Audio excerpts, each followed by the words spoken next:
छत्रपती शिवाजी महाराजांचा इतिहास म्हणलं की तर आपल्याला वाटतं स्वराज्याची शपथ, अफजल खान, शाहिस्ते खान, पुरंदरचा तह, त्याच्यानंतर आग्र्याहून सुटका आणि त्याच्यानंतर राज्याभिषेक आणि त्याच्यानंतर छत्रपती शिवाजी महाराजांचं दुर्दैवी निधन. आपण शिवाजी महाराजांचा इतिहास म्हणलं की केवळ एवढा इतिहास ऐकतो, एवढाच इतिहास वाचतो किंवा याच्याविषयीच आपण चर्चा करतो, बोलतो, व्याख्यानाला जातो, पिक्चर पाहतो, चित्रपट पाहतो. परंतु याच्याही पलीकडे जा छत्रपती शिवाजी महाराजांच्या इतिहासातले असे बरेच किस्से आहेत. शिवाजी महाराजांच्या इतिहासामध्ये घडलेल्या अशा बऱ्याच घटना आहेत, त्या तुमचा शिवाजी महाराजांच्या इतिहासाकडे बघण्याचा दृष्टिकोन बदलू शकतो. एक विशेष गोष्ट अशी आहे की त्यातल्या काही प्रमुख मुद्द्यांवर आज मी तुमचं लक्ष वेधणार आहे आणि त्यातल्या काही इंटरेस्टिंग गोष्टी मी तुम्हाला इथं दाखवण्यासाठी आणल्यात. आणि तुम्हाला मी एक महत्वाची गोष्ट अशी सांगतो की आज स्क्रीनवर तुम्ही जे काय पाहाल ते छत्रपती शिवाजी महाराज जिवंत असताना या महाराष्ट्रामध्ये किंवा या भारतामध्ये तयार करण्यात आलेली चित्र, महाराजांना प्रत्यक्ष भेटलेली, महाराजांना प्रत्यक्ष पाहिलेली किंवा शिवाजी महाराजांच्या काळामध्ये या भारतामध्ये जे कुठले युरोपातले लोक आले त्यांनी शिवाजी महाराजांची जी चित्र काढली किंवा शिवाजी महाराजांच्या काळातले काही अस्सल पत्र आहे, हे सगळं काही तुम्हाला दाखवणार आहे, त्याच्या मागचे काही किस्से सांगणार आहे. आणि यातली एकही गोष्ट याच्या आधी तुम्ही कुठल्याही पुस्तकात वाचलेली नसेल किंवा ऐकलेली नसेल याची मला खात्री आहे. छत्रपती शिवाजी महाराजांच्या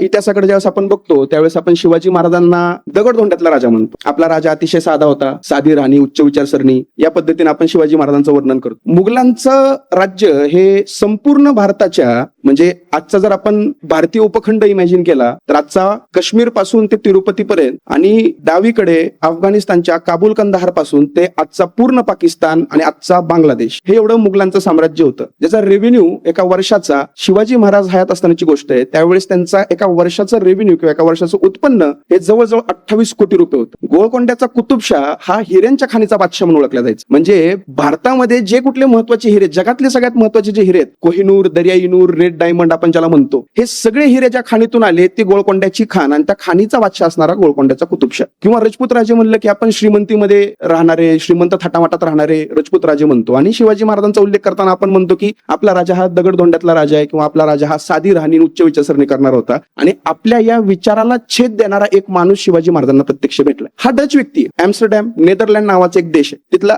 एम्स्टरडॅम नावाचं एक शहर आहे. इसवी सन 1650 मध्ये 14 वेळेस महापौरपदी निवडून, आता अलीकडेच इलेक्शन झालंय आपलं, आणि या इलेक्शन मध्ये महापौर उपमहापौरांची निवडणूक होती महानगरपालिकेची. त्याच्यामध्ये आदरणीय या नांदेड शहराच्या प्रथम नागरिक महापौरताई इथं बसलेले आहेत. तर तसं एम्स्टरडॅम शहरामध्ये 350 ते 450 वर्ष आधी शिवाजी महाराज या महाराष्ट्रामध्ये राज्य निर्मिती करत असताना एम्स्टरडॅम शहरामध्ये निकोलस विटसेन नावाचा एक व्यक्ती 14 वेळेस महापौर झालाय. आणि त्या महापौरांनी त्याला चित्र कलेक्ट करायची आवड आहे म्हणून काही लोक वेगवेगळ्या जगातल्या वेगळ्या भागात पाठवली. त्यातला एक व्यक्ती हर्बर्ट डियागर. हा हर्बर्ट डियागर भारतामध्ये आलाय. छत्रपती शिवाजी महाराजांचा राज्याभिषेक झालाय आणि राज्याभिषेकानंतर शिवाजी महाराज गेलेत कर्नाटकामध्ये. आणि कर्नाटकामध्ये एका गावामध्ये तो हर्बर्ट डियागर शिवाजी महाराजांची भेट घ्यायला आला. आणि या भेटीचं पूर्ण वर्णन, त्या भेटीचा एकूण एक प्रसंग त्यानं लिहून ठेवलाय, जो प्रसंग आपल्याला त्याच्या हस्ताक्षरातल्या कागदांमध्ये वाचायला मिळतो. या हर्बर्टनी जे काही वर्णन केले ना ते शिवाजी महाराज आपण कधी इमॅजिन केलेले नाहीयेत, ऐकलेले नाहीयेत, कधी पाहिलेले नाही. आणि हे शिवाजी महाराज खरे शिवाजी महाराज आहेत जे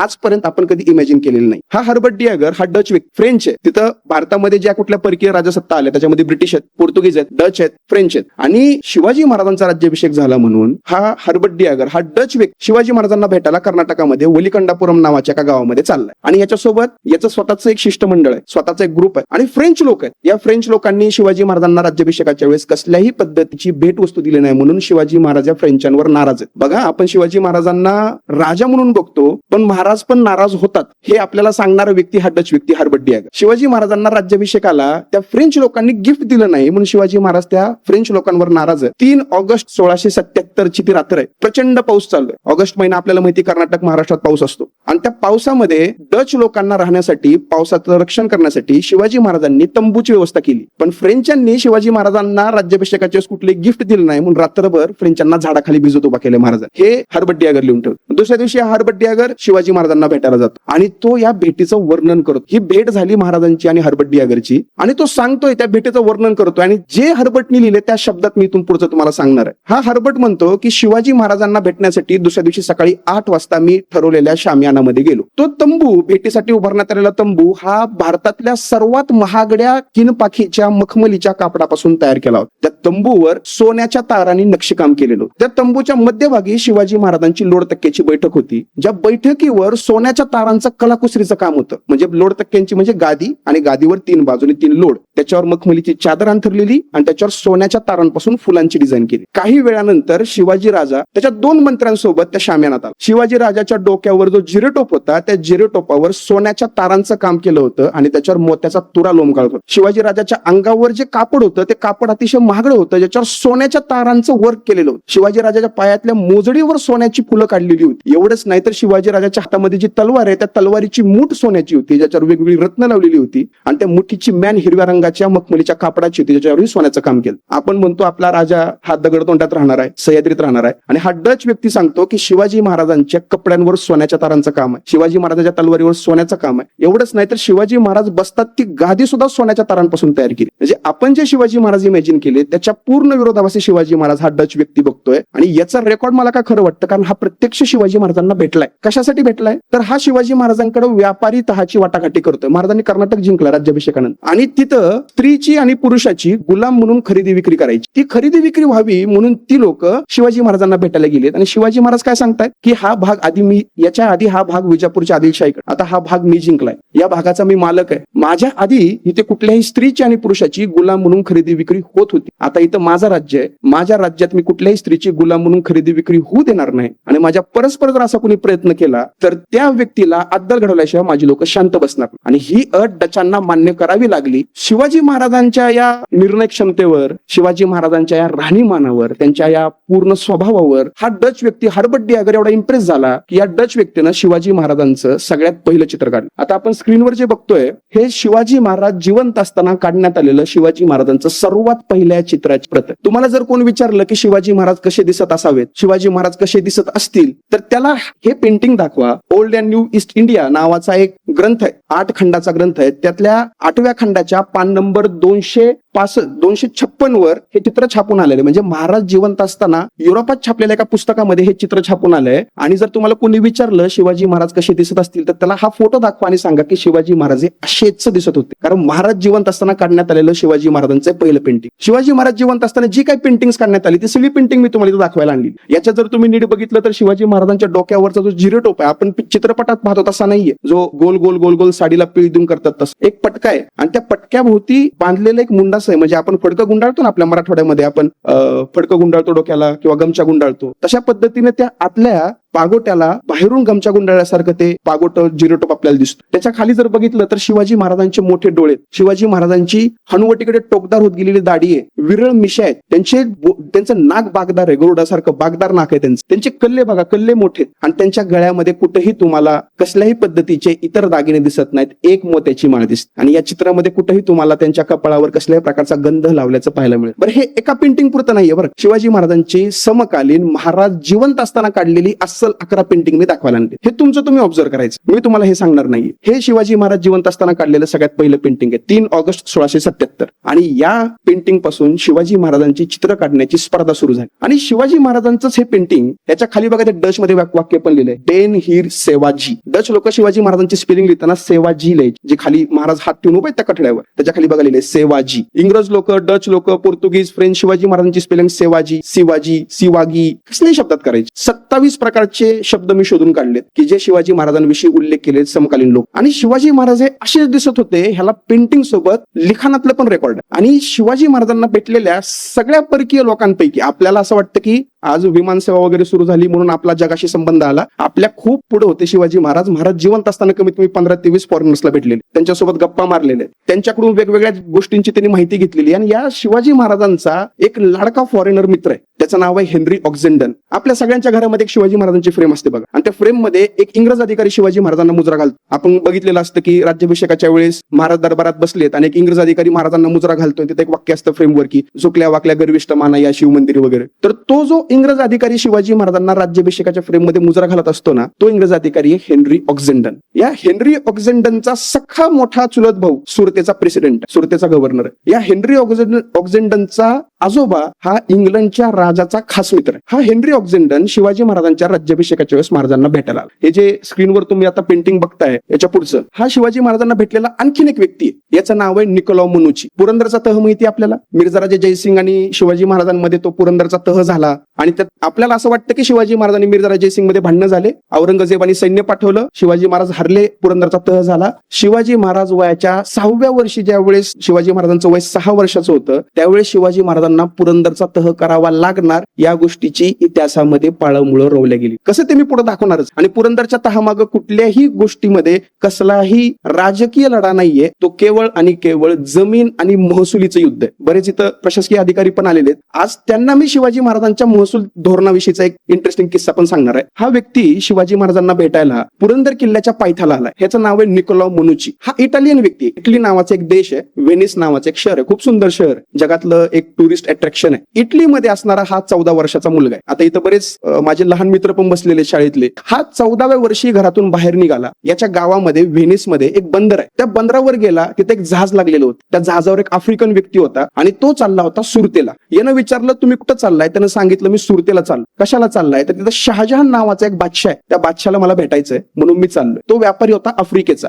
14 वर्षाचं पोरग हे घरात न सांगता घरातून बाहेर गेलं, जहाजावर बसलं, व्हेनिसवरून निघालं, त्या आफ्रिकन माणसासोबत येऊन थांबलं सुरतेला. सुरतेला आला आणि ज्याच्या जीवावर हा 14 वर्षाचा मुलगा भारतात सुरतेत आलाय तो आफ्रिकन व्यापारी मेला. या 14 वर्षाच्या मुलाला एकच माहिती होतं आपल्याला शहाजहान नावाच्या माणसाला भेटायचं. हा 14 वर्षाचा मुलगा गेला शहाजहानला भेटायला मुघलांच्या दरबारात. शहाजहान माहिती आपल्याला कोण आहे? औरंगजेबाचा वडील. हा 14-15 वर्षाचा मुलगा, फक्त दिसायला गोरा आहे, फॉरेनर आहे. आजही आपल्याला वाटतं की फॉरेनर म्हणजे भारी असतात, शहाजहानला पण तसं वाटायचं. आणि हा 15 वर्षाचा पोरगा, 14-15 वर्षाचा फॉरेनर मला भेटायला आलाय म्हणून शहाजहान डायरेक्ट त्याला तोफखान्याचा प्रमुख करून टाकला. कुठं त्याचा जन्म व्हेनिस मध्ये झालाय, कुठं त्या आफ्रिकन माणसासोबत तो भारतात आला, शहाजहानला भेटला आणि तोफखाना प्रमुख झाला. बरं, हे प्रकरण इतक्यात थांबत नाहीये. हा तोफखाना प्रमुख झालाय आणि त्याच्या 6-7 वर्षानंतर शिवाजी महाराजांना भेटण्यासाठी हा मिर्झाराजे जयसिंग सोबत महाराष्ट्रात आला आणि पुरंदर किल्ल्याच्या पायथ्याला मिर्झाराजे आणि शिवाजी महाराजांची पहिली भेट होती पुरंदरच्या तहासाठी आणि तिथं हा निकोलाव मनुची उपस्थित. याचं एक पुस्तक आहे, स्टोरी ऑफ दी मोगल. असे होते मोगल नावाने हे पुस्तक महाराष्ट्र शासनाने प्रकाशित केलेलं आहे. त्याची पीडीएफ पण तुम्हाला नेटवर मिळून जाईल. शासनाने प्रकाशित केलेलं पुस्तक आहे. त्या असे होते मोगल पुस्तकामध्ये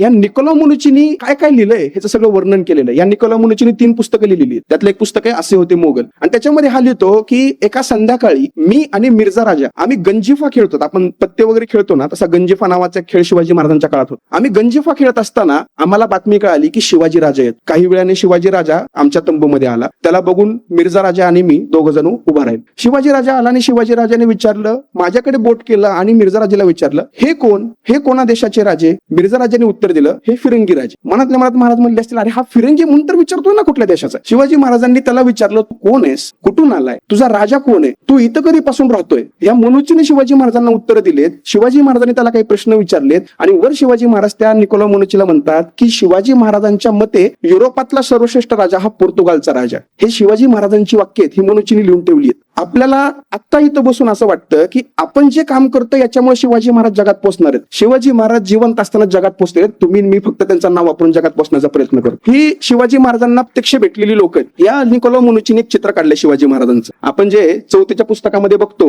घोड्यावर बसलेले शिवाजी महाराज, हे आपण चित्र बघितलंय सगळ्यांनी. हे चित्र कुणी काढलं आपण वाचलंय? मीर मोहम्मदनी, बरोबर. पण हा निकोलाव मनुची पुस्तकामध्ये लिहित असताना आता ह्या निकोलाव मनुचीचा एक इंटरेस्टिंग किस्सा झालाय. हा 15 वर्षाचं पोरग भारतात पळून आलं घरी न सांगता. शहाजहानला भेटलो, तोफखाना प्रमुख झालं. तिथून हा निकोलाव मनुची शिवाजी महाराजांना भेटला. त्याच्यानंतर या निकोलाव मनुचीचा तोफखान्यामधून राजकारणामधून रस गेला म्हणून त्यानं डॉक्टरकी शिकली. मग तो डॉक्टर झाला. त्याचं स्वतःच्या नावामागं तो डॉक्टर निकोलाव असं डॉक्टर लावायला लागला. तो नाडी तपासायचा आणि एके दिवशी शिवाजी महाराजांकडे भेटायला जाणारा एक व्यक्ती काबूलला पकडण्यात आलाय आणि त्या व्यक्तीला चापकाच्या फटक्यांची शिक्षा दिलीये म्हणून त्याच्या पाठीवर उपचार करायला गेलाय हा निकोलाव म्हणून. आणि तो त्याच्या पाठीवर उपचार करतोय आणि त्या मुसलमान व्यक्तीला विचारतोय की बाबा तू शिवाजीला भेटायला दक्षिणेत का चाललाय? तर तो म्हणतोय की शिवाजी माझा राजा आहे आणि मला माझ्या राजाला भेटायचंय. माझ्या राजाचा राज्याभिषेक झालाय म्हणून मी दक्षिणेत चाललोय. तो म्हणजे तुझं नाव काय? तर त्या माणसाने त्या मुसलमान झालेल्या व्यक्तीने नाव सांगितलं माझं नाव नेतूजी पालकर. हे इतिहास कसा कुठं कुणासोबत कसा जॉईन होईल काय सांगता येत नाही. या निकोलाव मनुचीने त्याच्या पाठीवर उपचार केलेत आणि नंतर राजकारणातून इंटरेस्ट गेला, डॉक्टरकीमधून इंटरेस्ट गेला म्हणून हा निकोलाव मनुची पॉंडिचेरीला पळून गेला आणि तिथं एका विधवेसोबत त्यानं लग्न केलं, सेटल झाला आणि तो भारतातच मेला. तर या निकोलाव मनुचीने 3 पुस्तकं लिहिली आणि भारतामध्ये औरंगजेब दख्खनीत उतरला, संभाजी महाराजांची त्यानं हत्या केली आणि नंतर दख्खनेतलं एकूणच राजकीय वातावरण अस्थिर झालं. या निकोला मुनुचीला वाटलं की या युद्धाच्या ह्याच्यामध्ये मी लिहिलेली पुस्तकं नष्ट होतील का काय, म्हणून या निकोला मुनुचीने सगळी पुस्तकं पाठवून दिली युरोपला. तिकडं एका भल्या फादरनी, एका चर्चच्या फादरनी, फादर एम्ब्रोज नाव त्याला वाटलं की बाबा ही खूप माहितीची पुस्तकं आहेत, भारतात जर कोण जाणार असेल तर त्याला हे गाईडबुक ठरू शकतील, आपण ही पुस्तकं छापू. आणि त्याला वाटलं निकोला मुनुची मेलेला आहे, म्हणून त्यानं परस्पर ती 3 पुस्तकं छापली. तर या निकोला मुनुचीनी 1709 साली शिवाजी महाराजांचं निधन झाल्याच्या 29 वर्षानंतर इंटरनॅशनल खटला भरलाय त्या फादर एम्ब्रोजवर, आंतरराष्ट्रीय खटला, की मी जिवंत असताना माझ्या परवानगीशिवाय पुस्तकं कशी काय छाप. इथं पुस्तक मार्केटला प्रकाशित झाले की दुसऱ्या दिवशी पीडीएफ करून आपण व्हॉट्सअपला. आणि त्यावेळेस 300 वर्ष आधी या निकोला मुनुचीनी इंटरनॅशनल लेवलला खटला भरला. तो खटला जिंकला आणि ह्या पुस्तकाचे कॉपीराइट मिळवले. म्हणजे शिवाजी महाराजांच्या आयुष्यावर लिहिलेल्या पुस्तकावर 300 वर्ष आधी इंटरनॅशनल खटला भरला होता. ही पहिली वेळ नाहीये. आणखीन एक पुस्तक आहे, ते पण दाखवायला आणलंय मी तुम्हाला, महाराज जिवंत असताना लिहिलेलं. तर ह्या निकोला मुनुचीच्या पुस्तकामध्ये जे काय वर्णन आहे ते 1909 सालापर्यंत काय हे कुणालाच माहित नव्हतं. 1909 साली इर्विन नावाच्या एका इंग्रजी इतिहासकारांनी त्या पुस्तकाचं इंग्रजीमध्ये भाषांतर केलं, इटालियन भाषेचं इंग्रजी, आणि त्या इंग्रजीचं नंतर महाराष्ट्र शासनाने मराठीत भाषांतर केलं. पण 1909 ला त्या इर्विननी भाषांतर करताना एक चूक केली, एक शब्द त्याला कळला नव्हता इटालियन, आणि त्या चुकीचा परिणाम म्हणून आपण म्हणतो की घोड्यावर बसलेलं हे शिवाजी महाराजांचं चित्र मीर मुहम्मदने काढलंय. निकोला मुनुचीने मूळ पुस्तकात असं लिहिलेलं आहे की मीर मुहम्मद नावाच्या औरंगजेबाच्या एका सरदाराला लाच देऊन रात्रीच्या अंधारात मी हे चित्र काढले. आणि तिथं इर्विनने भाषांतर करताना असं केलं की मीर मुहम्मद नावाच्या एका सरदाराची मदत घेऊन मी ही चित्र काढली, म्हणजे मीर मुहम्मद चित्रकार. पण तसं काही नाहीये. या चित्राचा चित्रकार जो आहे तो निकोला मुनुची आहे. शिवाजी महाराजांचं एकही अस्सल चित्र मराठी माणसानं काढलेलं नाही. शिवाजी महाराजांची सगळी चित्र काढलेली आहेत फॉरेनर्सनी. हे आपल्यासाठी लाजिरवाणी गोष्ट आहे, पण आपल्या नशिबाने ती फॉरेनर शिवाजी महाराजांना भेटली म्हणून चित्र तरी बघायला मिळतं. हे शिवाजी महाराजांचं काढलेलं घोड्यावरचं पेंटिंग हे निकोला मुनुचीने काढलंय. नंतर ते स्टोरिया दी मोगोर नावाच्या पुस्तकामध्ये त्यावेळेस युरोपात छापून आलंय. महाराष्ट्रामध्ये हे चित्र प्रकाशित व्हायला 350 वर्ष लागली. 350 वर्षात युरोपात हे चित्र प्रकाशित झालं.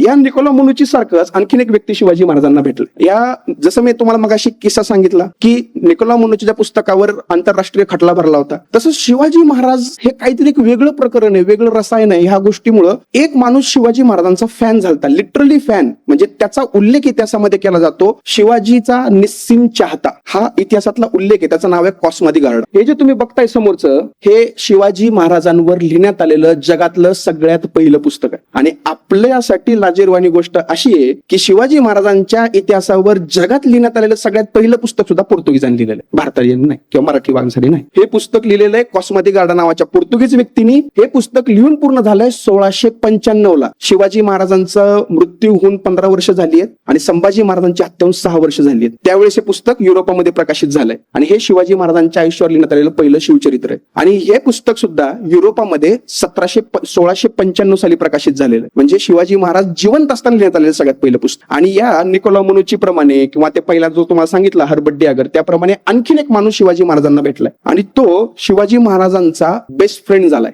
एवढा भारी की आपण शिवाजी महाराजांकडे बघताना जी गोष्ट कधी इमॅजिन करू शकत नाही ती गोष्ट शिवाजी महाराजांनी या व्यक्तीसोबत केली. याचं नाव आहे हेनरी ऑक्झेंडन. हा तोच व्यक्ती आहे शिवाजी महाराजांच्या राज्याभिषेकाला महाराजांचा मुजरा करायला दरबारात गेला. हा रायगडावर गेलेला आहे. हा महाराजांना प्रत्यक्ष भेटलाय. हा शिवाजी महाराजांचा खास दोस्त झालाय. इंग्रज अधिकारी आहे हा हेनरी ऑक्झेंडन. 20 मे ते 14 जून शिवाजी महाराजांच्या राज्याभिषेकाच्या पूर्ण विधी बघणारा हा माणूस आहे. हा इंग्रज आहे. याच्यासोबत नारायण शेणवी नावाचा दुभाषी आहे. यानं लिहून ठेवलंय की गडावरची म्हणजे रायगड किल्ल्यावरची लोक हे डाळ भात आणि लोणी म्हणजे आपण ज्याला खिचडी म्हणतो ना, ती खिचडी आणि लोणी हे 2 टाइम खातात. हे जेवण करून माझं पोट खराब झालं ही तक्रार शिवाजी महाराजांकडे गेली. त्यावेळेस शिवाजी राजानं माझ्या आवडीचं रुचकर असं अर्ध्या बकऱ्याचं मटण रोज मला खाण्यासाठी उपलब्ध करून दिलं. आपण कधीच इमॅजिन करत नाही शिवाजी महाराजांनी पाहुण्याची व्यवस्था कशी केली असेल. हे फॉरेनर्स लिहून ठेवतात की माझी व्यवस्था करायला शिवाजी महाराजांनी एवढा विचार. आणि हा पिरियड कोणता आहे? राज्याभिषेकाचा. महाराजांचा राज्याभिषेक चालू आहे गडावर. त्या बाजूला ह्या आपल्या पाहुण्याचं पोट खराब झालं म्हणून शिवाजी महाराज त्याला योग्य ते जेवण पुरवतो. परत हा शिवाजी महाराजांना भेटण्यासाठी तडपतोय.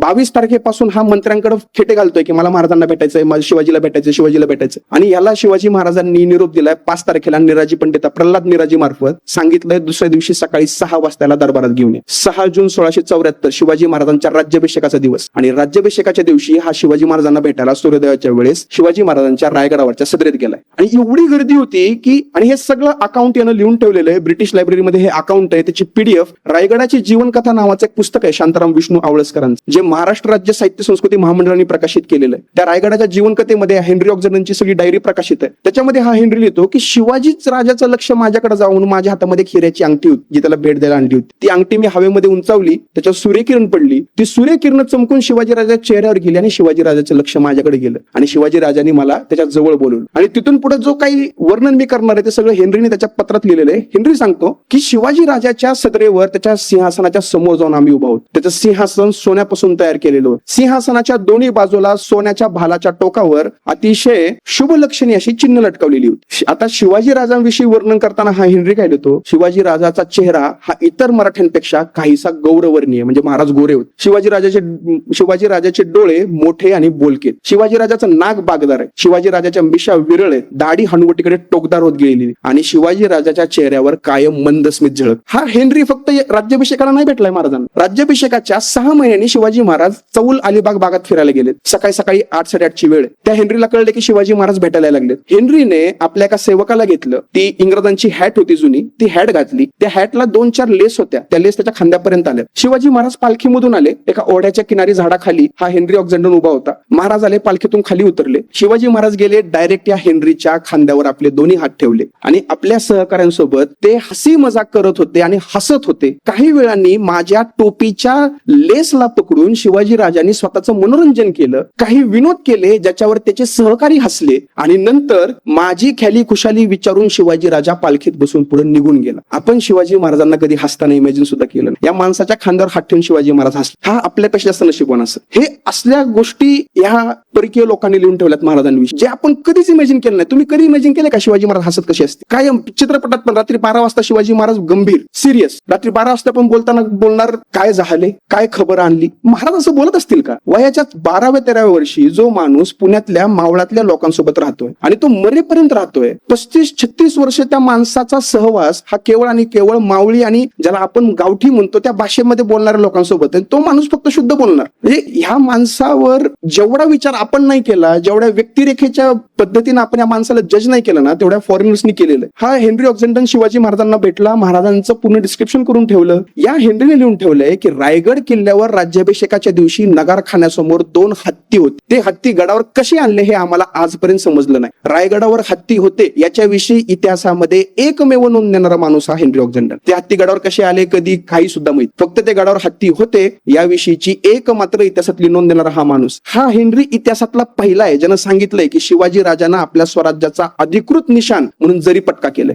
हे सांगणारा सुद्धा इंग्रज आहे, मराठी नाही. या हेनरीने ते लिहून ठेवलं. या सगळ्या परिस्थितीकडे ज्यावेळेस आपण बघतो त्यावेळेस शिवाजी महाराजांचं एक वेगळं रूप आपल्या समोर उभं राहतं. आणि ज्यावेळेस महाराज या महाराष्ट्रामध्ये स्वतःचं राज्य निर्माण करतायत त्यावेळेस या महाराजांच्या समोर उभा एक व्यक्ती, त्या व्यक्तीचं नाव आहे औरंगजेब. ज्या औरंगजेबाविषयी आपण प्रचंड गैरसमज केलेले. म्हणजे पुढचा फोटो घ्या. शिवाजी महाराज आणि औरंगजेब 17व्या शतकामधली भारतातली अशी 2 कॅरेक्टर्स आहेत की यांच्या आयुष्यामध्ये घडलेल्या घटना सुद्धा सेम आहेत. उदाहरण सांगतो तुम्हाला. औरंगजेबाचा राज्याभिषेक झालाय 5 जूनला, शिवाजी महाराजांचा राज्याभिषेक झालाय 6 जूनला. औरंगजेबाचा मृत्यू आहे 20 फेब्रुवारीचा, शिवाजी महाराजांचा जन्म आहे 19 फेब्रुवारीचा. औरंगजेबाचे आणि त्याच्या वडिलांचे भांडण झाले 1648ला. शिवाजी महाराजांनी वडिलांना अटकेत टाकलंय म्हणून, शहाजी महाराजांना अटकेत टाकलंय म्हणून सिंहगड किल्ला सोडून वडिलांविषयीची निष्ठा दाखवली 1648. शिवाजी महाराजांना थोरला मुलगा झालाय संभाजी महाराज 1657च्या 14 मेला. औरंगजेबाला मुलगा झालाय अकबर 1657च्या ऑक्टोबरला. आणि नंतर अकबराने संभाजी महाराजांकडे प्रोटेक्शन मागितलंय. एवढे कोइन्सिडन्सेस या व्यक्तीच्या आणि औरंगजेबाच्या आयुष्यात आहेत. एवढं फोटो घ्या. 1659चं वर्ष औरंगजेबाचा राज्याभिषेक झालाय 5 जून 1659ला. आपला सगळ्यात मोठा गैरसमज आहे शिवाजी महाराज औरंगजेब दुश्मन आहेत, कधी एकमेकांना भेटले नसतील. तुम्हाला हे ऐकून खोटं वाटेल की शिवाजी महाराज आणि औरंगजेबामध्ये जेवढा पत्रव्यवहार झाला ना तेवढ्या कुठल्याच मराठ्याचा औरंगजेबासोबत पत्रव्यवहार नाही. ह्या दोघांमध्ये ना लव्ह अँड हेट रिलेशनशिप आहे. Love and hate relationship. करमत नाही एकमेकांशिवाय पण जमत पण नाही एकमेकांसोबत. आणि ह्या औरंगजेबाचा राज्याभिषेक झाला 5 जून 1659ला. 14 जुलै 1659चं औरंगजेबाचं एक पत्र आहे शिवाजी महाराजांच्या नावाने. त्या पत्रात औरंगजेब काय लिहितोय माहितीये का? माझ्या राज्यारोहणाच्या दिवशी तुमचा वकील शुभेच्छा देणार येणारं पत्र घेऊन माझ्या दरबारात उपस्थित होता हे बघून मला खूप आनंद झाला. हे औरंगजेबाचं पत्र आहे महाराजांच्या नावाने. सोनोपन डबीरांच्या नावाने दिलेलं हे पत्र आहे. वासी बेंद्रे, सेतुमाधवराव पगडी, गजानन भास्कर मेंदळे, शककर्ते शिवराय लेणार, विजयराव देशमुख, कुठलंही विकार राजवाडे, कुठलंही पुस्तक काढून बघा. त्या पुस्तकामध्ये 1659 सालच्या घटनेचं हे वर्णन केलेलं आहे. आणि त्या पत्रामध्ये वर्णन करताना सांगतोय हा औरंगजेबाला 3 भाऊ होते. म्हणजे आजचं जे ताजमहल आहे हे ताजमहल जिच्या नावाने बांधलंय ती मुमताज महल म्हणजे औरंगजेबाची आई आहे. शहाजहान आणि मुमताज महल यांना एकूण 4 मुलं झाली. त्यातला पहिला आहे दाराशुको. या दाराशुकोचं वर्तन किंवा दाराशुको विषयीचं जे काही काय अडचण आहे मागं, थोडंसं जे कोणी बिस्किट डिस्ट्रीब्यूट करतायत त्यांनी थोड्या वेळाने डिस्ट्रीब्यूट केले तरी चालतील. या औरंगजेबाला सख्खे 3 भाऊ आहेत. पहिला दाराशुको, दुसरा आहे शहाशुजा आणि तिसरा आहे मुराद बक्ष. औरंगजेबाला कळालंय की त्याचे वडील आजारी आहेत आणि औरंगजेबाच्या किंवा मुघलांच्या खानदानाची एक सुंदर परंपरा आहे, जी परंपरा औरंगजेबाच्या वडिलांनी सुरू केलेली आहे. गादीवर बसायचं असेल तर सख्ख्या भावांना मारून टाकायचं. ह्याची सुरुवात शहाजहाननी केली. शहाजहानचा मोठा भाऊ आहे मिर्झा खुसरू आणि हा मिर्झा खुसरू गादीचा खरा उत्तराधिकारी आहे. पण त्याच्या जागी स्वतःला गादीवर बसायचे म्हणून शहाजहाननी आपल्या सख्ख्या मोठ्या भावाच्या पाठीमागून भाल्याचं टोक घातलं, मानेतून बाहेर काढलं आणि 17 दिवस आपल्या सख्ख्या भावाची बॉडी आग्र्याच्या किल्ल्याच्या दरवाजावर लटकवत ठेवली. आणि हा शहाजहानचा आदर्श शहाजहानच्या 4ही मुलांनी ठेवला. शहाजहान आजारी पडला आणि त्याला आजारी पडायला शहाजहानच कारणीभूत आहे ही गोष्ट बाहेर फुटली. त्याचं काय, मुघलांची एक पद्धत होती,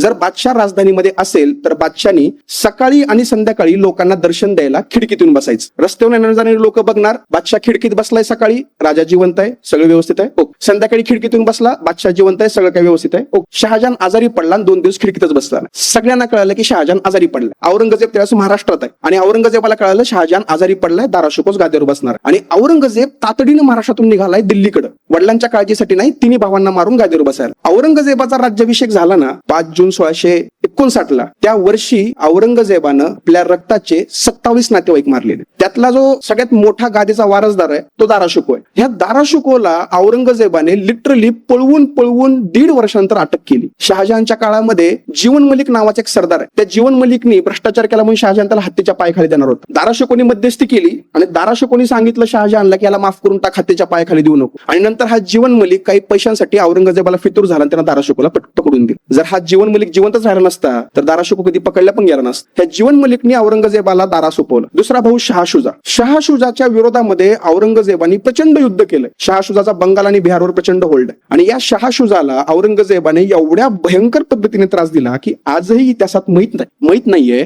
की हा शहाशुजा आजच्या बांगलादेशच्या अरवली पर्वतरांगेत पळून गेला. तो कधी मेला, कसा मेला, कुठं मेला, त्याला मारलं का तो नैसर्गिक दृष्ट्या मेला, त्याची कबर कुठे आहे, त्याच्यावर अंत्यसंस्कार कोणी केले, काहीही माहित. औरंगजेबानं आपला दुसरा सख्खा भाऊ इतिहासातून नष्ट करून टाकलं. तिसरा भाऊ मुराद बक्ष, औरंगजेबाचा लाडका भाऊ, सगळ्यात छोटा होता. औरंगजेबाने सांगितलं तूच राजा होणार, अर्ध राज्य तुझं, अर्ध राज्य माझं. या मुराद बक्षला दारू प्यायची प्रचंड सवय होती. औरंगजेबाने त्याला भरपूर दारू पाजली. दारूच्या नशेमध्ये असताना त्या मुराद बक्षला पकडलं, कैद केलं, त्याला हत्तीवर बसवलं, ग्वाल्हेरच्या किल्ल्यात पाठवलं आणि मुराद बक्षच्या सरदारांना कळू नये की आपण काय केलंय म्हणून 3 हत्तीवर 3 वेगळे लोक बसवली, वेगवेगळ्या दिशेला पाठवलं. फक्त राहिला दाराशुको. जीवन मलिक दाराशुकोला पकडून औरंगजेबासमोर घेऊन आला. औरंगजेबाचा एक कॉन्ट्रॅक्ट किलर होता इब्राहिम बेग. औरंगजेबाने त्याला सांगितलं दाराशुकोला मार. इब्राहिम बेगने दाराशुकोला मारलं. औरंगजेबाला विश्वास नव्हता की दाराशुको खरंच मेलाय. औरंगजेबाने इब्राहिम बेगला मेलेल्या दाराशुकोचं मुंडकं कापून दरबारात आणण्यास सांगितलं. ते मुंडकं दरबारात आल्यानंतर एका लढाईमध्ये औरंगजेबाला दाराशुकोचा मुकुट मिळाला होता. औरंगजेबाने त्या कापलेल्या मुंडक्यावर ते मुकुट घालून बसून बघितला की हा खरंच माझा भाऊ आहे का. तो मुकुट डोक्यावर फिट बसला. त्यास औरंगजेबाची खात्री पटली की हा माझा भाऊ. आणि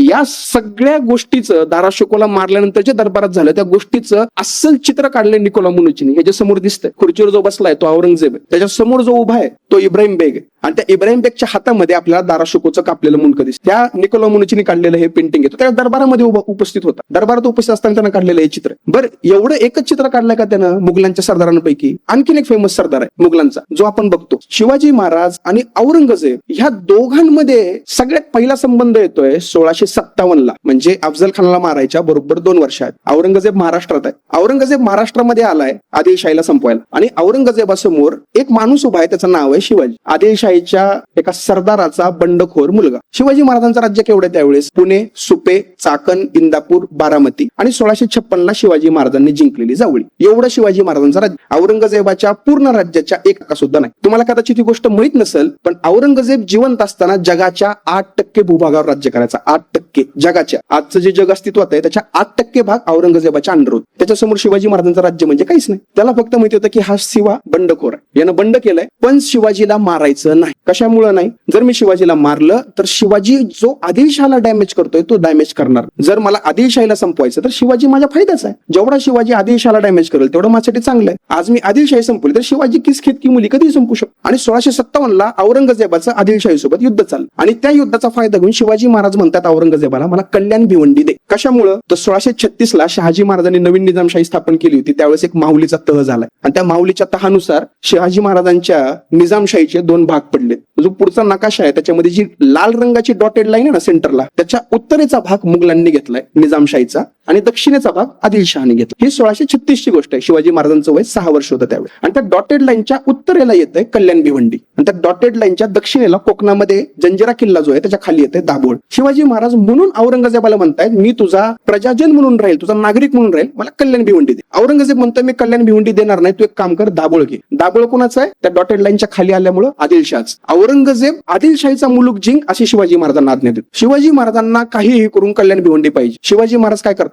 जुन्नरवर हल्ला करतात आणि परत औरंगजेबाला पत्र लिहून सांगतात मला माहितच नव्हतं जुन्नर तुमचं. हल्ला केल्यावर कळालं की जुन्नर तुमचं, पण मी तुमचा नागरिक आहे, तुमची संपत्ती माझी संपत्ती, मी तुमच्या वतीने सांभाळीन, फक्त मला तेवढं कल्याण भिवंडी द्या. औरंगजेबाला प्रचंड राग आलाय शिवाजी महाराजांचा आणि नेमकं त्याच वेळेस त्याला कळालंय की शिवाजी महाराजांच्या शहाजहानला आजारी पडलाय आणि उत्तरेमध्ये दारा शुकोनी सगळी गादीची सूत्र आपल्या हातामध्ये घेतली. त्यानं 3 पत्र लिहिले. त्याला उत्तरेत जायचं, आता गडबड झाली, त्याला माहिती 3 भाऊ आपल्या आधी दिल्लीत पोहोचायच्या आधी आग्र्यात पोहोचायच्या आधी आपल्याला उत्तरेत जायचंय आणि आपल्याला गादीपट मिळवायची. पण त्यानं 3 पत्र लिहिली जाताना पहिलं पत्र लिहिलं शिवाजी महाराजांना, तू हल्ला केला ना जुन्नरवर, हरकत नाही, तू माझ्या कृपेचा अभिलाषी आहेस, माझ्या वतीने जुन्नर सांभाळ. दुसरं पत्र लिहिलं आदिलशहाला, शिवाजीकडे लक्ष द्या, तुमच्या भागावर हल्ला करतोय, आज पुणे सुपेवर ताबा मिळवला, जावळी घेतली, उद्या सगळं घेईन, असं करू नका, शिवाजीला संपवा. तिसरं पत्र लिहिलं शाहिस्तेखानाला, शिवाकडे लक्ष द्या, शिवाला मारून टाका. 3 पत्र लिहिली, औरंगजेब उत्तरेत गेलाय आणि या पत्राचा परिणाम म्हणून शिवाजी महाराजांवर चालून आलेला पहिला सरदार कोण आहे? अफजल. शिवाजी महाराज जिवंत असताना, पुढचा फोटो घ्या, शिवाजी महाराज जिवंत असताना शिवाजी महाराजांच्या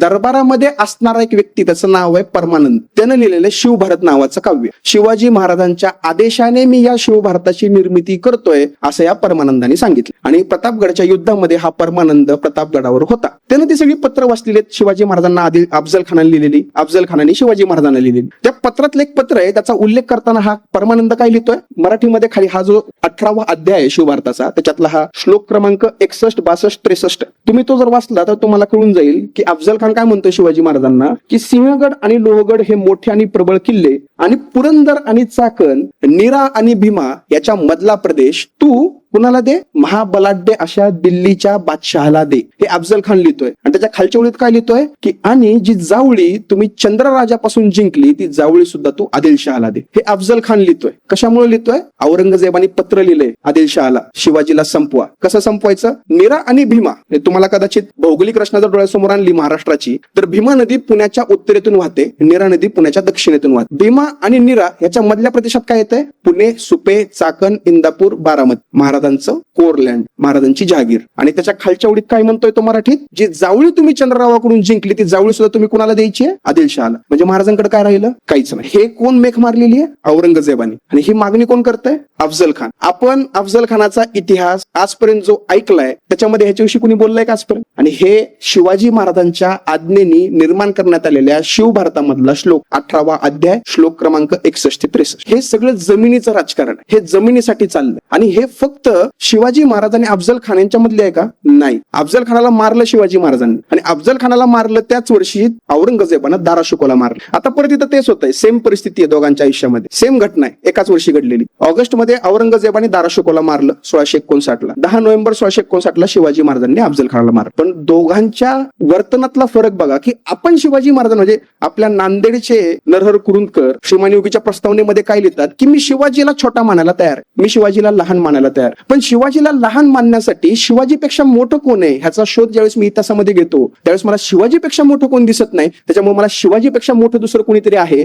आणि शिवाजी लहान आहे असं सांगतायत. आणि शिवाजी महाराजांना आदर्श का मानायचं किंवा शिवाजी महाराजांना एवढं का मानायचं तर ही एक घटना सांगून जाते की 1659 वर्षी औरंगजेब सख्या भावाला मारतो, त्याच्या प्रेताची विटंबना करतो, त्याचं मुंडकं दरबारात आणायला लावतो. नंतर त्याच्या प्रेताची गुपचूप विल्हेवाट पण करतो. त्याच वर्षी 10 नोव्हेंबर 1659 शिवाजी महाराज अफजल खानाला मारतात, पण शत्रू मेला की शत्रुत्व संपतं या न्यायाने आपल्या शत्रूची कबर पण बांध, म्हणून शिवाजी महाराज आदर्श. आणि हे औरंगजेबाच्याच वर्तणुकीतून आपल्याला कळतं की शिवाजी महाराजांना का मानायचं. शिवाजी महाराजांना कुठल्या कुठल्या पद्धतीने ग्लोरीफाय आपण करतो त्याच्यापेक्षा कितीतरी पटीनं ग्लोरीफाय औरंगजेब स्वतःच करतो स्वतःच्या कृत्यातून. हे सगळं घडलं. त्याच्यानंतर शिवाजी महाराजांना सगळ्यात पहिल्यांदा सैनिक कोण चालून आलाय औरंगजेबाचा राज्यावरून झाल्यावर? शाहिस्ते खान. शाहिस्ते खान कोण आहे? औरंगजेबाचा सखा मामा. आणि हा शाहिस्ते खान काय साधा नाहीये. हे जे समोरचं पेंटिंग दिसतंय त्याच्यातला जो दाढीवाला माणूस पांढरा जो खाली बसलाय गालीच्यावर, हा शाहिस्ते खान आहे. याची बोटं शिवाजी महाराजांनी कापली. हा काय साधा आहे? ह्याची सख्खी बहीण आहे मुमताज महल, जिच्या नावाने ताजमहल आहे, शहाजहानची बायको. ह्याची सख्खी दुसरी बहीण शहाजहानच्या वजीराला दिली. याची तिसरी बहीण शहाजहानच्या एका सरदाराला दिली. हा शाहिस्ते खान अमीरुल उमरा होता, म्हणजे सगळ्या उमरावातला सगळ्या मोठ्या श्रीमंतातला मुघलांच्या सर्वश्रेष्ठ निव्वळ बादशाची प्रतिमा असं या मुघलांच्या कागदपत्रात या शाहिस्ते खानाचं वर्णन आहे. हा शाहिस्ते खान स्वराज्यावर चालून आलाय. कधी आलाय? 1660 शाहिस्ते खानाने मुक्काम कुठे केलाय? पुण्याच्या लाल महालात. आणि शाहिस्ते खानाची बोट महाराजांनी कधी कापलीत? एप्रिल 1663 3.5 वर्ष शाहिस्ते खान स्वराज्यात आहे. त्यानं काय जिंकलं स्वराज्यामध्ये? फक्त चाकणचा किल्ला. आणि किती दिवस लागले चाकणचा किल्ला जिंकायला? 55 दिवस. मग आपली लोक काय गेस करतात की शाहिस्ते खानाला चाकण सारखा छोटासा किल्ला जिंकायला 55 दिवस लागली, म्हणून शाहिस्ते खानाने शिवाजी महाराजांच्या इतर किल्ल्यावर हल्ला केला. पण शाहिस्ते खानाला चाकणच का हवा होता? शाहिस्ते खानाने दुसऱ्या कुठल्या किल्ल्यावर हल्ला करण्याचा प्रयत्न का नाही केला? आता परत तेच येत आहे. जमीन, महसूल, महसूल उत्पन्न, प्रशासन, भीमा आणि नीरा नदी. पुणे हेडक्वार्टर आहे शाहिस्ते खानाचं. जुन्नर येते भीमा नदीच्या उत्तरेला, भीमा नदीच्या दक्षिणेला येते पुणे. आणि पुण्यापासून मुघलांचं सगळ्यात जवळचं रसद पुरवणारं किंवा अन्नधान्याचा साठा पुरवणारं सेंटर कुठलं आहे? जुन्नर. आणि जुन्नर ते पुण्याच्या आडवं कोण येणार आहे? शिवाजी महाराजांचं सैन्य चाकणला. म्हणून या शाहिस्ते खानाला चाकण पाहिजे. त्याच्या मागचं कारण ते की जर चाकण मी जिंकलं तर मला रसद पुरवायला जुन्नर वरून कुठल्याही पद्धतीची आडकाठी होणार. मला जे जेवण येणार आहे, जे सैन्य येणार आहे, जे पैसा येणार आहे, त्यासाठी कुणी पण मला अडवू शकणार. हा त्याच्या मागचा सगळ्यात मोठा फरक आहे. आणि म्हणून शिवाजी महाराजांचा हा चाकण शाहिस्ते खानाने जिंकून घेतला. नंतर त्याने शिवाजी महाराजांच्या राज्यावर हल्ला केला नाही. काय हल्ला नाही केला? कारण 1659 औरंगजेब वारसा युद्धासाठी उत्तरेत गेला. आदिलशाहला त्याने पत्र लिहून काय सांगितलं? भीमा आणि नीरा नदीच्या मधला प्रदेश मला, नीरा नदीच्या दक्षिणेची जावळी तुला. आणि शाहिस्ते खान आणि शाहिस्ते खानाचे सरदार हेच मानून चालतायत की भीमा आणि नीरा नदीच्या मधलं पुणे, सुपे, चाकण, इंदापूर, बारामती मुघलांचं, शिवाजी महाराजांचं नाही. स्वतःच्या राज्यामधून शाहिस्ते खान का जाळपोळ करेल? तो काही येडा आहे का? आणि त्या भागामध्ये मराठी काय करताय? पुणे आणि पुण्याच्या आजूबाजूची सगळी शेत जमीन जाळून टाकतात. कशामुळे? शाहिस्ते खानाला रसद मिळू नये. शिवाजी महाराजांच्या लाल महालामध्ये शाहिस्ते खान मुक्काम करतोय. त्या वर्षी शिवाजी महाराज कुठे? दक्षिण कोकणात सिंधुदुर्ग किल्ल्याची पायाभरणी केली आहे महाराजांनी. सावंतवाडीकरांच्या त्या सावंतांना, खेम सावंतांना हरवलंय. गोव्यातल्या पोर्तुगीजांवर हल्ला केलाय. शत्रू कुठे आहे? लाल महालामध्ये. शिवाजी महाराज कुठे आहेत? दक्षिण कोकण सिंधुदुर्ग मध्ये. एके दिवशी या शाहिस्ते खानाचा जावई आहे जामदार खान, त्याचा सक्का भाऊ आहे नामदार खान. त्या नामदार खानाने शाहिस्ते खानाला विचारलं, शिवाजी शिवाजी म्हणताय, कुठला शिवाजी? 10,000चं सैन्य द्या, उद्या शिवाजीला गुडघ्यावर आण. शाहिस्ते खान म्हणला, अरे तू काही येडा आहे का? जर शिवाजीला संपवलं तर माझ्याकडे 77,000चं घोडदळ आहे. मुघलांची एक सिस्टीम आहे. आणि त्या सिस्टीम मध्ये गोष्ट अशी आहे की जसं आज दर महिन्याला जो पगार होतो तो पगार आपल्या वेगवेगळ्या अकाउंटला येतो, आपल्या वैयक्तिक अकाउंटला येतो. मुघलांकडे तसं नव्हतं. मुघलांच्या सैनिकांचा पगार हा सैन्याच्या प्रमुखाच्या अकाउंटला जायचा. म्हणजे शाहिस्ते खानाच्या 77,000 घोडदळाचा पगार हा शाहिस्ते खानाच्या अकाउंटला जमा व्हायचा. शाहिस्ते खान ठरवायचा की पूर्ण पगार द्यायचा आहे, अर्धा पगार द्यायचा आहे का द्यायचाच नाही. विचार करा, 77,000 लोकांचा पगार दर महिन्याला शाहिस्ते खानाच्या अकाउंटला जमा होतो. आणि हा शाहिस्ते खान काय म्हणतोय की मी आज जर शिवाजीला संपवलं तर बादशाह काय करेल? 77,000 फौजीला रिट्रीट करण्याचा आदेश देईल, घरी पाठवण्याचा. आणि हे जे 77,000 लोकांचा पगार माझ्या अकाउंटला येतोय तो पगार येणं बंद होईल. माझं आर्थिक नुकसान आहे. माझं नुकसान होणे म्हणून कोण जगलं पाहिजे? शिवाजी महाराज. हा या शाहिस्ते खानाचा विचार आहे. पण शाहिस्ते खानाने हे वाक्य ज्या दिवशी उच्चारलं त्याच्या दुसऱ्या दिवशी शिवाजी महाराजांनी लाल महालावर हल्ला केला आणि शाहिस्ते खानाची बोटं कापली. हे शिवाजी महाराज आणि औरंगजेब यांच्यामधलं राजकारण आहे जे घडतंय कशासाठी? केवळ भीमा आणि नीरा नदीच्या मधला पुणे, सुपे, चाकण, इंदापूर, बारामती हा प्रदेश जिंकून घेण्यास. हे लँड पॉलिटिक्स, जमिनीसाठी चालणारं युद्ध आहे. पुरंदरचा तह झालाय. पुरंदरच्या तहामध्ये आपण काय म्हणतो? 23 किल्ले महाराजांनी मुघलांना दिले, 12 किल्ले महाराजांचे स्वतःकडे राहिले. आपण कुठल्या अर्थाने हे ठरवतो की 23च किल्ले द्यायचे,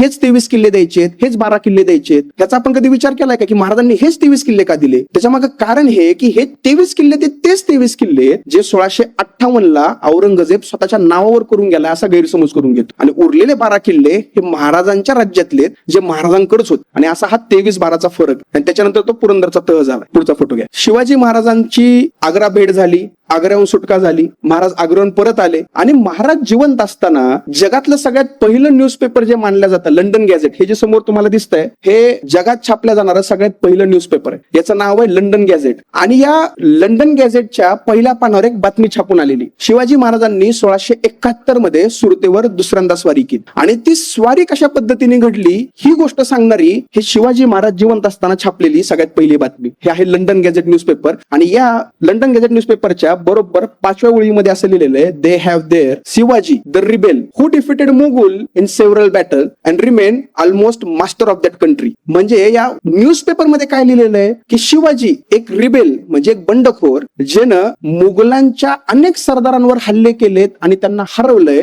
आणि आता तो या प्रदेशाचा स्वामी झालाय, या प्रदेशाचा मास्टर झालाय. आणि ही बातमी कुठं छापून आली आहे? लंडन गॅझेटमध्ये. आणि लंडन गॅझेटचं एक वैशिष्ट्य आहे की लंडन गॅझेट जिथं जिथं इंग्रजांच्या वखारी होत्या, जिथं जिथं इंग्रजांची ठिकाणं होती त्या ठिकाणी एका चौकामध्ये झाडाखाली उभं राहून मोठ्या मोठ्याने ती बातमी वाचून दाखवली जायची. आणि त्यावेळेस इंग्रजांचं या जगाच्या भूभागापैकी, जगाच्या जमिनीपैकी 20 ते 25% भूभागावर राज्य प्रस्थापित झालं होतं. पूर्ण अमेरिका इंग्रजांकडे होती. ब्रिटनमध्ये किंवा युरोपामधले बरेचसे देश इंग्रजाच्या त्या राजाच्या मांडलिकत्वाखाली आले होते. भारतात अनेक ठिकाणी वखारी होत्या. जवळजवळ 20 ते 25% भूभागावर जगाच्या इंग्रजांचं राज्य होतं. आणि तिथं शिवाजी महाराजांनी सुरतेवर केलेल्या हल्ल्याची ही अस्सल बातमी वाचून दाखवण्यात आलेली. मगाशी जे म्हणलं तेच, महाराज जिवंत असताना जगात पोहोचलेले आणि त्याचा हा पुरावा ही अस्सल न्यूजपेपरची ही बातमी. हे एवढ्यावर थांबतंय का? आता याच्या पुढचा जर फोटो आपण बघितला, हा अहिवंतगड नावाचा किल्ला आहे. आणि इथं परत तेच होतंय की शिवाजी महाराज आणि औरंगजेब यांच्यामधल्या एका घटनेची तुलनात्मक चिकित्सा होती. एकाच वर्षी घडलेली घटना आहे, 1670. शिवाजी महाराजांचा एकनिष्ठ सरदार आहे तानाजी मालुसरे. घरात लग्न आहे मुलाचं.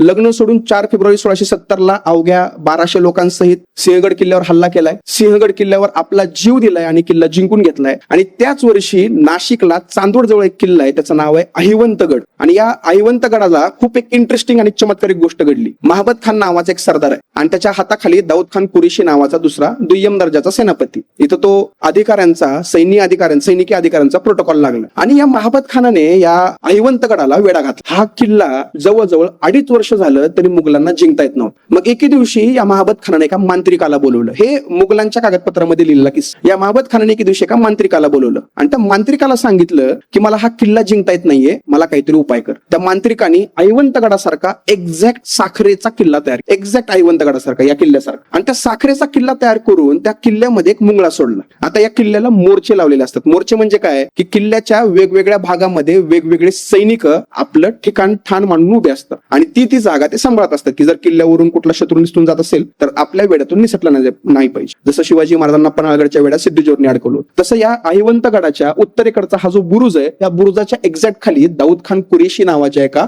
मुघलांच्या सरदाराचा मोर्चा होता. तो साखरेचा किल्ला त्या मांत्रिकांनी तयार केला आणि त्या साखरेच्या किल्ल्यामध्ये मुंगळा सोडला. तो मुंगळा या पूर्ण साखरेच्या किल्ल्यात फिरला आणि एका बुरुजावरून खाली उतरला. मांत्रिकांनी सांगितलं या बुरुजाच्या बाजूने हल्ला करा, हा किल्ला तुम्हाला जिंकता येईल. आणि नेमकं या बुरुजाच्या समोर दाऊद खान कुरेशीचा मोर्चा. दुसऱ्या दिवशी दाऊद खान कुरेशीनी सुलतान ढावा केला, म्हणजे हल्ला केला. थेट हल्ला करून तो बुरुज पाडला आणि कसं काय माहित नाही पण मुघलांच्या नशिबाने त्यांना हा किल्ला जिंकता आला. त्यांची त्या मांत्रिकावर श्रद्धा बसली. मांत्रिकाने साखरेचा किल्ला करून आपल्याला किल्ला जिंकून दिला आणि नंतर किल्ला जिंकल्याचा हा आनंद दुसऱ्याच दिवशी भांडणामध्ये कन्वर्ट झाला. महाबत खान म्हणला की तू माझ्या हाताखाली काम करतो, जरी मोर्चात तू हल्ला केला असला तरी हा किल्ला माझ्या नेतृत्वात जिंकलाय, क्रेडिट मला. दाऊद खान कुरेशी म्हणला जरी तू माझा वरिष्ठ अधिकारी असला तरी सुद्धा किल्ला जिंकण्यासाठी मी माझे माणसं खर्ची घातलेत, माझे माणसं मेलेत, या किल्ल्याचं क्रेडिट मला. आणि या दोघांचे एवढे भांडणं झाले की औरंगजेबाला या किल्ल्याच्या क्रेडिटसाठी मध्यस्थी घालावी लागली. दाऊद खान कुरेशीची बदली करण्यात आली बिहारला आणि दाऊद खान कुरेशी बिहारमध्ये गेला. त्याने तिथे एक नवीन गाव वसवलं, त्याला आज आपण दाऊदगंज म्हणतो. आणि नंतर या किल्ल्याचं क्रेडिट मिळालं महाबत खानाला. म्हणजे एकाच वर्षी शिवाजी महाराजांचा एक सरदार श्रेय मिळू न मिळू पण आपलं अख्ख्या घरदारावर तुळशीपत्र ठेवतो, सिंहगड किल्ल्यावर हल्ला करतो, स्वतःचा जीव जातोय, मुलाचं लग्न आहे त्याचा विचार न करता स्वतःचा जीव जातोय त्याची पर्वा न करता किल्ला जिंकतो आणि त्याचं क्रेडिट मिळणार आहे का नाही याची पर्वाही करत नाही. आणि दुसरीकडे चुकीनं जिंकलेला हा किल्ला, नशिबानं हातामध्ये आलेला हा एकमेव किल्ला माझ्या नेतृत्वात जिंकला हे क्रेडिट पाहिजे म्हणून हे दोन सरदार इथं भांडतात. किती विरोधाभासी फरक आहे. आणि हा पश्चाताप औरंगजेबाला मरेपर्यंत. औरंगजेबाची 2 मृत्यूपत्र आज प्रकाशित आहेत. त्या मृत्यूपत्रांतलं खरं कुठलं मृत्यूपत्र याच्याविषयी डिबेट आहे इतिहास अभ्यासकांमध्ये. ग्रंथांमध्ये. पण त्या दोन्ही मृत्यूपत्राच्या 10 नंबरच्या कलमामध्ये औरंगजेबाने एक वाक्य लिहून ठेवलंय. औरंगजेब म्हणतो की मला माझ्या आयुष्यात मी केलेल्या एका निष्काळजीपणाचा पश्चाताप होतोय. माझ्या एका निष्काळजीपणामुळं दख्खनचा शिवा माझ्या हातातून निसटून गेला आणि त्याच्या एका निष्काळजीपणामुळं मला आज खनेत वन भटकावं लागतं. हे औरंगजेबाचं मृत्यूच्या वेळेस काढलेले हे उद्गार आहेत त्याच्या मृत्यूपत्रातले. त्याला पश्चाताप झालाय की जर आग्र्यात असताना त्याने शिवाजी महाराजांना मारलं असतं तर त्याला दख्खनेत यायची गरज पडली नसती. फक्त ती एक घटना 12 मे 1666 ला शिवाजी महाराज औरंगजेबाच्या दरबारात आहेत. औरंगजेब आणि शिवाजी महाराज आयुष्यात एकदाच एकमेकांच्या समोर आहेत. तिथं शिवाजी महाराजांचा अपमान होतोय आणि औरंगजेबाच्या समोर उभारून, म्हणजे मुघलांच्या दरबाराचा प्रोटोकॉल कदाचित तुम्हाला माहित नाही, पण मुघलांच्या दरबार जर तुम्हाला बोलायचं असेल तर पहिले तोंडाला रुमाल बांधायचा, तोंडासमोर रुमाल ठेवायचा, खाली मान घालायची, हळू आवाजात बोलायचं. तुम्ही काय बोललाय बादशाला ऐकू नाही गेलं तरी चालेल, पण आवाज मोठा करायचा. तुम्ही इकडे काहीतरी वेगळं बोलणार, खालचा हुजऱ्या वेगळा ऐकणार, तो बादशाला तिसरं सांगणार आणि त्याच्यावर बादशाह चौथा निर्णय देणार. असा हा मुघलांच्या दरबाराचा प्रोटोकॉल.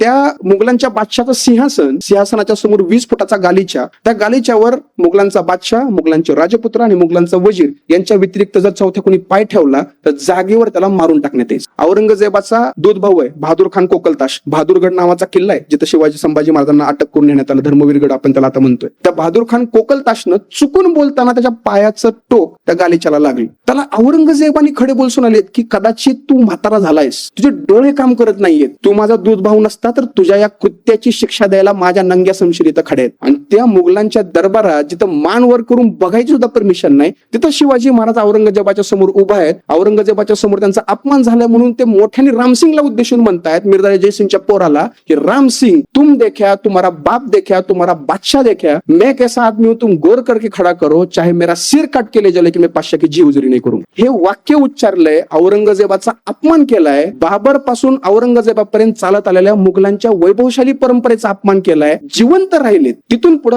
2.5 महिने आग्र्यात आहेत. त्या 2.5 महिन्यामध्ये शिवाजी महाराजांना औरंगजेबामध्ये पत्रव्यवहार आहे. शिवाजी महाराज औरंगजेबाला म्हणतायत की आता मला राजकारण वगैरे काही करायचं नाहीये, मला संन्यास घ्यायचा आहे. औरंगजेब म्हणतोय संन्यास घ्यायचा आहे अलाहाबादच्या किल्ल्याचा. शिवाजी महाराजांना माहिती आहे अलाहाबादच्या किल्ल्याचा किल्लेदार औरंगजेबाचा कॉन्ट्रॅक्ट किलर आहे. शिवाजी महाराज म्हणतात संन्यास कॅन्सल, मला राजकारणात इंटरेस्ट. परत म्हणतात आता मला खरंच राजकारणात इंटरेस्ट नाही, सगळे किल्ले बिल्ले तुम्हाला देऊन टाकतो, मला दक्षिणेत जाऊ दे. औरंगजेब म्हणतात दक्षिणेत कशाला जायचंय, पत्र लिही, तुझ्या सरदारांना सांग किल्ले द्यायला, ते किल्ले देतील, तू इथं राहणार निवांत, कशाला जातो एवढी दगदग करत. शिवाजी महाराज म्हणतात नाही, मी तिथं गेल्याशिवाय माझे सरदार विश्वास ठेवत नाही. ते म्हणले नकली पत्र लिहिलं तर मला जाऊ दे, मी वैयक्तिक जाऊन सांगतो किल्ला देऊन टाका, मग देतील तुला. औरंगजेब म्हणतोय नको किल्ले, तू राहितच, मिर्झा राजे बघून गेल काय करायचं किल्ल्यांचं. परत शिवाजी महाराज म्हणतात आता मला कशातच इंटरेस्ट नाही, मला पुण्य कमवायचं, मला मिठाई वाटाय. औरंगजेबाने खूप वेळ विचार केला, त्याला कळलं की मिठाई वाटायची आहे ना, ह्याच्यात काही धोका नाही. औरंगजेबाने परमिशन दिली. शिवाजी महाराजांनी मिठाई वाटपासाठी 66,000 रुपयाचं कर्ज घेतलं मिर्झा राजे जयसिंगच्या मुलाकडून, रामसिंग कडून. त्याला हुंडी लिहून दिली. हुंडी म्हणजे कागद, कर्ज घेतल्याची एक पावती. ती पावती शिवाजी महाराजांच्या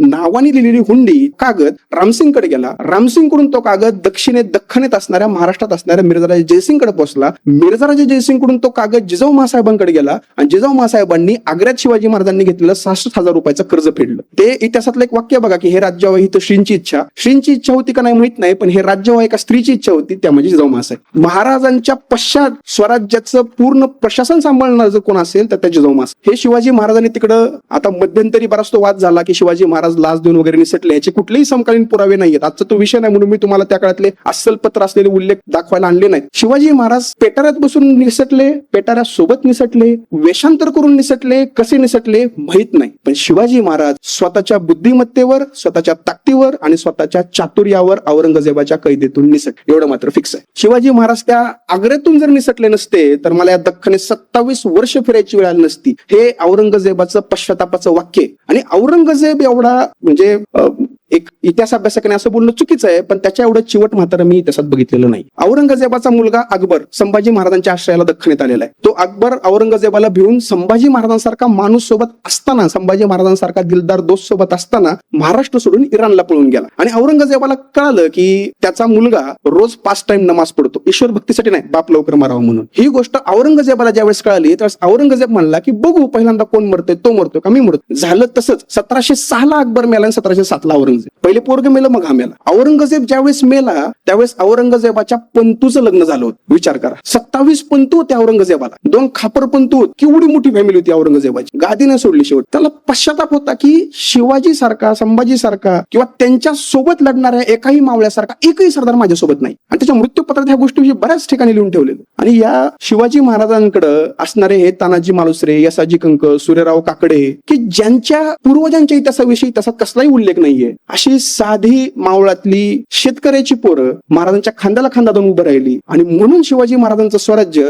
त्यांच्या मृत्यूनंतर पण संभाजी महाराजांनी सांभाळलं त्यावेळेस हीच मावळी होती. राजाराम महाराजांनी सांभाळलं त्यावेळेस पण हेच मावळे होते. तर्राणींनी सांभाळलं त्यावेळेस पण हेच मावळे होते. आणि पाकिस्तान मधल्या, आजच्या पाकिस्तानमध्ये असणाऱ्या अटक किल्ल्याची घोड्याची ज्यावेळेस मराठ्यांनी पाणी पिलं त्यावेळेस पण ह्या शेतकऱ्यांच्या पोरांमुळे ते अटक किल्ला मराठ्यांनी जिंकले. आणि हा एक बेसिक फरक. आणि ह्याच्या मागे एकच गोष्ट आहे, महाराजांनी कधी स्वतःच्या माणसाला वाऱ्यावर सोडलं नाही. औरंगजेबाच्या मृत्यूपत्रात आणखीन एक वाक्य की माझ्या शेतकऱ्याकडे मी दुर्लक्ष केले. आणि हे यदुनाथ सरकारांच्या हिस्ट्री ऑफ औरंगजेब जे ICHR ने मराठी भाषेमध्ये प्रकाशित केलेलं आहे, अनॅक्टोडेट्स ऑफ औरंगजेब नावाचं पुस्तक आहे, त्याच्यामध्ये हे दोन्ही मृत्यूपत्र छापलेले आहेत. त्याच्यामध्ये औरंगजेब म्हणतो की मी शेतकऱ्याकडे माझं दुर्लक्ष केलं, त्याच्यामुळे माझं महसुलाकडे दुर्लक्ष झालं आणि माझ्या राज्याचं उत्पन्न घटलं. आणि तिथं शिवाजी महाराज काय करतायत, शेतकऱ्याला बी बियाणं नाही, बी बियाणं द्या. शेतकऱ्याला बैलजोडी नाही, बैलजोडी द्या. शेतकऱ्याला नांगर नाही, नांगर द्या. एखाद्या शेतकऱ्याकडे बी बियाणं नाही, बैलजोडी नाही, नांगर नाही, जमीन पण नाही, ती पण द्या. वर बिनव्याजी कर्ज पण द्या, कर्ज पण माफ. म्हणून त्याला रयतेचा राजा म्हणायचं ना. या शिवाजी महाराजांची काही चित्र जी महाराज जिवंत असताना काढलेली ती तुम्हाला दाखवायला आणली. हे चित्र आता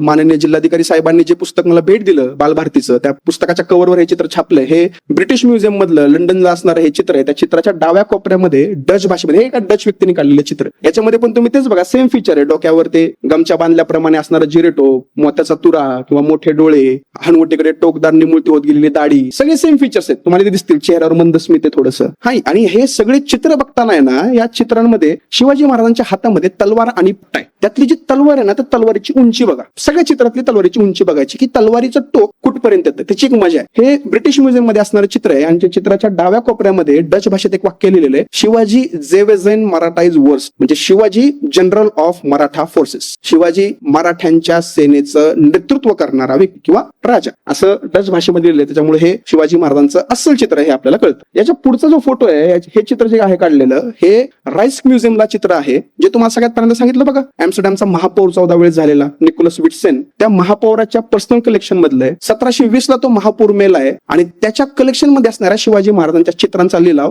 लंडन मध्ये झालाय 1720 ला. शिवाजी महाराजांचं भारतात एकही अस्सल पेंटिंग नाहीये बरं का. शिवाजी महाराज या महाराष्ट्रातले राजे आहेत ना, भारतातले राजे आहेत, या मातीतले राजे आहेत. महाराजांचं एकही अस्सल समकालीन चित्र भारतात नाही. आणि 1720 ला या निकोलस विटसेनकडे असणाऱ्या या चित्राचा लिलाव झाला युरोपमध्ये. अजून पण आपल्याला हे चित्र भारतात आणता आले नाही. हे राईस म्युझियम मधलं चित्र आहे. ह्याच्यामध्ये वर फारसी भाषेमध्ये सुरती शिवाजी अस्त, म्हणजे शिवाजीची ही तस्वीर आहे किंवा चित्र आहे असं लिहिलंय. खाली पेन्सिल मध्ये फिकट अक्षरामध्ये पोर्तुगीज भाषेमध्ये शिवाजी ज्याचा मुलगा संभाजी आहे आणि ज्यानं गोळकोंड्याच्या कुतुबशावर हल्ला केलाय असं लिहिलेलं आहे. आणि त्याच्या खाली डच भाषेमध्ये शिवाजी महाराजांचं नाव आहे. त्याची स्पेलिंग पण बघू शकता तुम्ही, SIUAGI, शिवागी असं काहीतरी विचित्र लिहिले त्यांनी. त्यांना वाटेल त्या पद्धतीने त्यांनी महाराजांच्या स्पेलिंग लिहिले. यात पण तलवार बघा शिवाजी महाराजांची कुठे. त्याच्या पुढचा जो फोटो आहे हा सुद्धा सेम त्याच म्युझियम मध्ये असणार हे दुसरं पेंटिंग आहे. याच्यामध्ये पण बघा शिवाजी महाराजांची तलवार कुठपर्यंत. हे जे पेंटिंग बघता ना तुम्ही, शिवाजी महाराजांचं एकही चित्र साध्या रंगात रंगवलेलं नाहीये. तुम्हाला मी दाखवतो. पुढचा फोटो घ्या. माझा मित्र आहे प्रज्ञेश मुळक साकू, तो मध्यंतरी एम्स्टरडॅमला गेला होता राईस म्युझियमला, आणि त्यानं प्रत्यक्ष पाहून काढलेली फोटो आहेत. ह्याच्यात जिथे तुम्हाला गोल्डन कलर दिसतोय ना,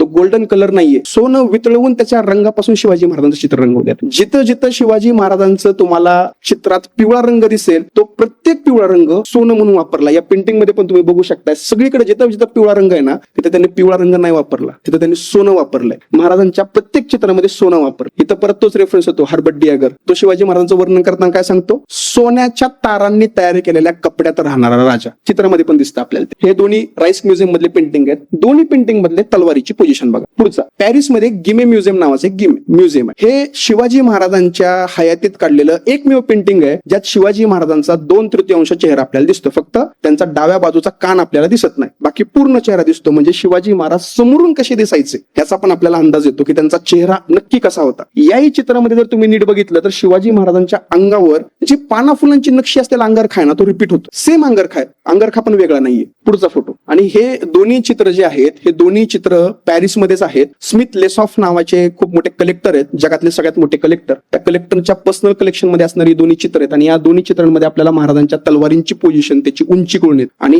पुढचा फोटो, त्यातलं जे निळ्या रंगातलं चित्र आहे ते आहे रशियामध्ये आणि जे पिवळ्या रंगातलं चित्र किंवा हिरव्या रंगानं बॅकग्राऊंड दिलेलं चित्र आहे ते आहे जर्मनीमध्ये. रशियन्स आणि जर्मन शिवाजी महाराज जिवंत असताना भारतात कधीच आले नाही. मग ही चित्र रशिया आणि जर्मनीमध्ये कशी गेली? नेपोलियन बोनापार्टने ज्यावेळेस पॅरिसवर, फ्रान्सवर हल्ला केला त्यावेळेस त्याने तिथली काही मौल्यवान चित्र पळवली. त्यातलं हे चित्र शिवाजी महाराजांचं होतं जे नेपोलियन बोनापार्टने चोरलं. आणि दुसऱ्या महायुद्धाच्या वेळेस हिटलरच्या सैन्याने जगातल्या ज्या ज्या इतर राष्ट्रावर हल्ला केला त्यावेळेस त्याने ज्या राष्ट्राची जी काही लूट केली त्या लुटीमध्ये त्यानं शिवाजी महाराजांचं चित्र लुटलं आणि ते बर्लिनला गेलं. म्हणजे नेपोलियन बोनापार्ट आणि हिटलरचा इनडायरेक्टली का होईना पण शिवाजी महाराजांचे संबंध आलाच. आणि ही दोन्ही चित्र, या चित्रामध्ये पण शिवाजी महाराजांच्या तलवारीची पोझिशन बघा कुठे आहे, छातीपर्यंत. शिवाजी महाराजांच्या 3 तलवारी आहेत, जगदंबा, तुळजा, भवानी. त्यातली तुळजा ही साताऱ्याला उदयन महाराजांकडे आहे असं सांगतात. जगदंबा आणि भवानी साताऱ्याला उदयन महाराजांकडे असं सांगतात. तुळजा ही तलवार सिंधुदुर्ग किल्ला आहे, तिथं राजाराम महाराजांनी, शिवाजी महाराजांच्या दुसऱ्या मुलांनी शिवराजेश्वर मंदिर बांधलंय आणि त्या मंदिरात शिवाजी महाराजांच्या मूर्तीच्या समोर जी तलवार ठेवली आहे ती शिवाजी महाराजांची तुळजा तलवार आहे. आणि तिसरी तलवार आहे जगदंबा तलवार. या तीनही तलवारी,